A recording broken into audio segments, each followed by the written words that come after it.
I entered Saturday on quite a roll over the past 3 weeks, so I figured it was time to raise the bar. I came out with a 20-dime play, only the 20th 20-dime college basketball release in the past 15 years for yours truly. And I had Loyola of Chicago, so I was doing the websites in the middle of the night, so I released the play like at 4 o'clock Eastern time. Now, naturally, I wasn't betting the play at 4 o'clock Eastern time, but when I put the play out, Loyola of Chicago is a 4-point favorite at Indiana State. Now, you don't bet the overnight lines. You always wait till that first couple of line moves early in Saturday morning to see what happens. So about 9 o'clock in the morning, when that first wave of line moves came out, Loyola of Chicago dropped down to 3.5. And within about an hour or so later, Loyola of Chicago at a lot of books moved down to 3. So to me, that was like Christmas coming once again here in early February. So I got down. I personally got Loyola of Chicago at 3.5. I wasn't worried about it going down to 3. I was happy. I was happy at 4. At 3.5, again, it was like Christmas.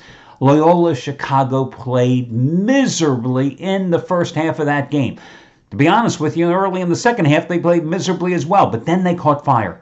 And then they took the lead. Then Indiana State comes back. And there it is, Loyola Chicago shooting late in the game, missing 1 of 2 free throws, 4-point game. Indiana State, 3 straight shots in the closing seconds, missing them all. Loyola of Chicago walking off the floor, 4-point win, laying either 3 or 3.5 points. We get the win. And I am unapologetic because the bottom line is this. We are allowed to win those type of games because for every backdoor bad beat we have suffered as gamblers over the years, we are allowed to get those wins. Now, truth be told, over the long haul, I have always believed that more often than not, we get more wins that go in our favor than not. But of course, when you have those backdoor, back-breaking bad beats, you remember them more often than not, so you think you lose more of them than you win. But it's nice to win those games, isn't it? And it doesn't matter whether you cover by 40 or by a half point or 1. A win is a win, a loss is a loss. There is no in between. So for me personally, that was winning day number 16 out of 23. And again, I will take those runs every single month and be very happy and never complain, never bitch about them at all. Today for me, I've got another top-rated 15-dime release, my normal top-rated play, number 10 out of 13, I believe it is, on Cincinnati and SMU. But as I said, I'm not the only hot handicapper here at the site. Eric Schrader did it again yesterday, the second ever 200-dime college basketball release of his career. He also dipped his toes in the Missouri Valley Conference and cashed in yesterday with Drake over Northern Iowa. His first one was Virginia over Florida State on Wednesday. Today, he goes for winning day number 7 in a row and 22 out of 33. Past 32 days, $10 bettors have made $11,180. The 13th top-rated 100-dime college basketball play this season. Big Ten Game of the Year, part number 2, Illinois and Penn State. It's a late game. Goes at 7 o'clock Eastern time. You get it for over half price off, just like all the other big plays he's had this week. The 200-dime play yesterday, the 200-dime winner on Virginia on Wednesday, the 100-dime West Coast Conference Game of the Year play when he got BYU over Santa Clara on Thursday, the 100-time Big Ten Game of the Year part number 1 on Tuesday night when he gave you Northwestern outright over Michigan, the 100-dime Metro Atlantic Conference Game of the Year with Fairfield over Siena on Monday night. You get it for over half price off by using coupon code ERIC. Also, props going out to Matt Rivers, who improved to 7-1 with his last 8 blank check game of the year releases in basketball over the past 3 weeks. He scored yesterday with Villanova, another team right there on the margin, laying 9.5 to 10, beating Butler and getting the job done thanks to a late surge. Dom Chambers continues his red-hot roll in the NHL. Today going for NHL winner number 11 out of 12 over the past 2.5 weeks. You get it for over half price off by using coupon code DOM. Chris Jordan, top-rated 1,000-star NBA winner number 33 out of 46 and 11 out of 16 this season. It goes early on Toronto and Charlotte. You get it for over half price off by using coupon code CHRIS. And Anthony Redd, nice call last night with Washington. I mean, a game that you had to wait forever because it started, I think, at 10 o'clock Eastern time last night. Washington, double overtime. A game where the Huskies were getting 5. They lost by 3 at Oregon State. Top-rated 100-dime college hoops winner number 15 out of 21 going tonight. Also matches the 100-dime winner you got with Texas A&M. 8.5-point dog winning outright at Auburn on Wednesday night. You get it for over half price off as he goes for winning day number 6 in a row. 16 out of 22. It's on Duke and Georgia Tech. He's made $10 bettors a little over $7,000 the past 21 days. You save over $65 by using coupon code LATE, L-A-T-E, for A-Red as he goes for college basketball winner, number 18 out of 26. Now, the comp plays yesterday, let's see, I gave you Texas A&M getting the job done easily against Kentucky. I gave you Nebraska easily over Rutgers. And Marshall getting the push yesterday in its game against Florida Atlantic. So not a bad day with the complimentary plays, going 2-0-1 overall. Comp plays the most recent run, 13-5-1 with the last 19. I have just one play today. And once again, I'm going to go to conference, which has always been very good to me. Not just yesterday. It's always been very profitable. It's one of the best mid-majors out there, and that is the Missouri Valley Conference. I want to talk about the game between Southern Illinois and Bradley. The Salukis minus the 4.5 points at home today against the Braves. The game tips off at 4 o'clock Eastern time.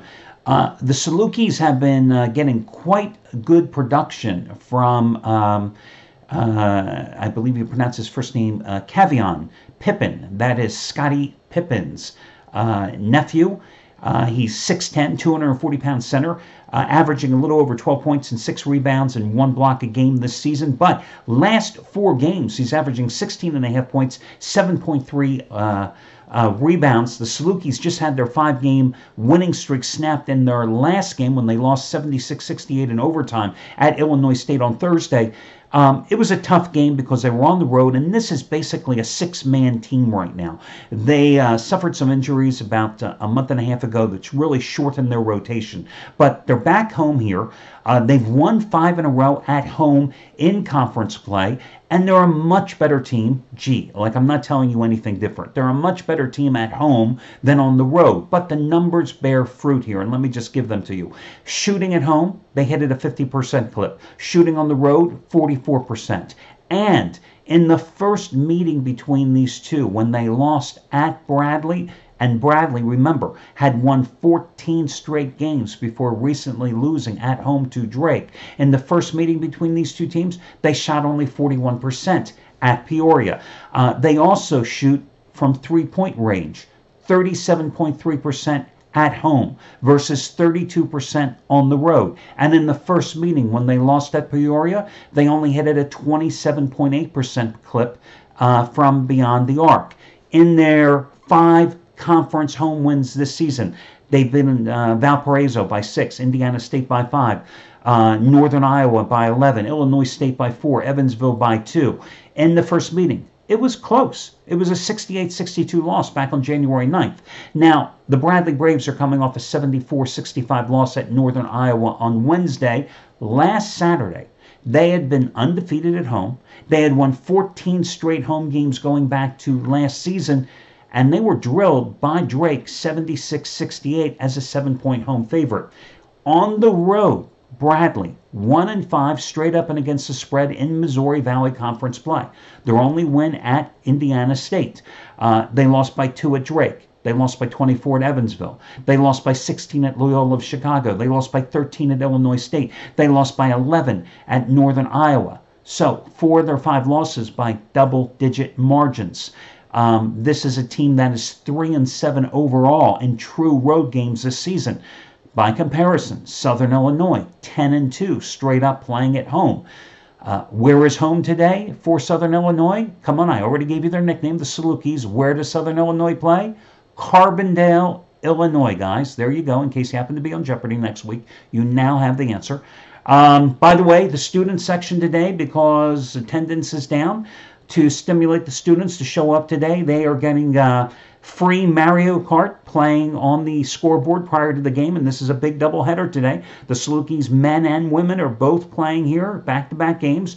They are also getting free beads and masks for a Mardi Gras party, and I think this is the clincher. They are getting free cookies today. Yes. The Southern Illinois students are getting free cookies to come to the game today. I'm sure that's going to just make them show out in droves. And actually, the last time they had the free cookie or the free treats and the free Mario Kart promotion, they had the biggest turnout for any home game this season for Southern Illinois. These are the type of things you cannot find at any other free pick video report out there. I'm just telling you right now, this is the quality I bring you. Anyway, I like Southern Illinois in this game.